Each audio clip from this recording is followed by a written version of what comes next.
The Lord be with you. A reading from the Holy Gospel according to Matthew.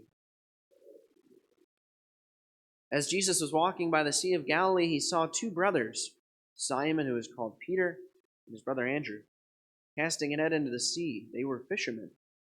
He said to them, "Come after me, and I will make you fishers of men." At once they left their nets and followed him. He walked along from there and saw two brothers, James, the son of Zebedee, and his brother John. They were in a boat with their father Zebedee, mending their nets. He called them, and immediately they left their boat and their father and followed him. The Gospel of the Lord. So today is the feast of St. Andrew, the Apostle. St. Andrew was the brother of Simon Peter. Sometimes people in the Church Fathers, they call Andrew the proto-cleat, which basically means like the first one to be called, right? And the first evangelist. He was the one who evangelized his brother Simon Peter.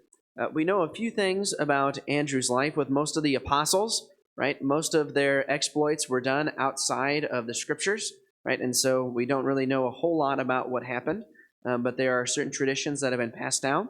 It seems to be the case that St. Andrew eventually was an evangelist, and he went to Greece, and he was there crucified in the shape of an X, right? And so the St. Andrew's cross, right, is a reference to his crucifixion. Something also that I think is very interesting about St. Andrew is that he was one of the apostles who were first disciples of John the Baptist.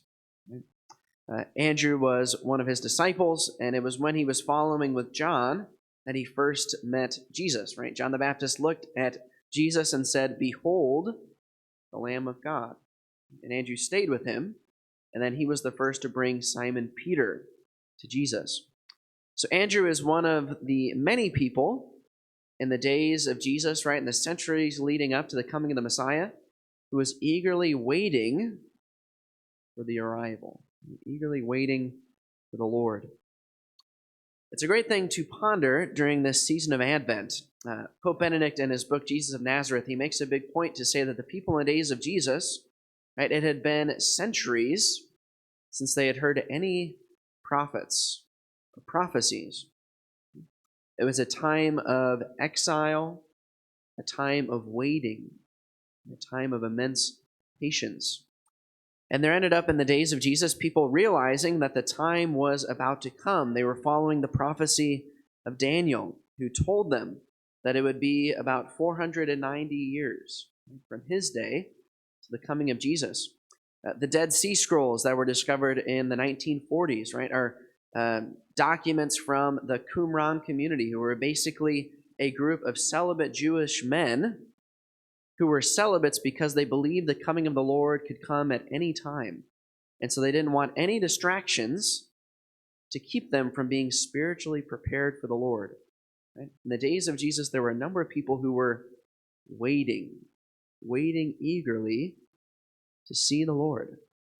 And I just think there's something that we can ponder about that today on this feast of St. Andrew, that all of us, right, every day, we should have a means of waiting for the Lord, keeping our eyes out for the Lord when he comes.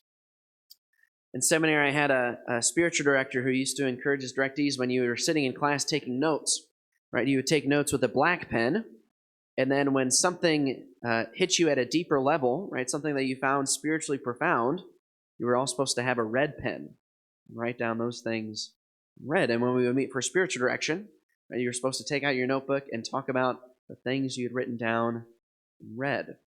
There are many times throughout the day, right, where God is trying to communicate things to us and move our souls, but we have to be waiting and looking for him. I also remember a rector I had. He said one of the ways that he would look for the Lord is that throughout the day he would take little minute pauses throughout the day just to recollect himself and remind himself that he was in the presence of the Lord. He would do it 1 minute every hour, 1 hour of every day, right? 1 day every month, right? That he would set aside, right, to wait and look for the Lord. What are the ways in your life that you allow yourself to wait and look for the Lord? to slow down from the daily tasks and obligations and place yourself in the presence of God, letting Him speak, letting Him move you, letting Him communicate things to you at a deeper level. In the spirit of St. Andrew and all those other people who were waiting in the days of Jesus, we also wait and look for the Lord.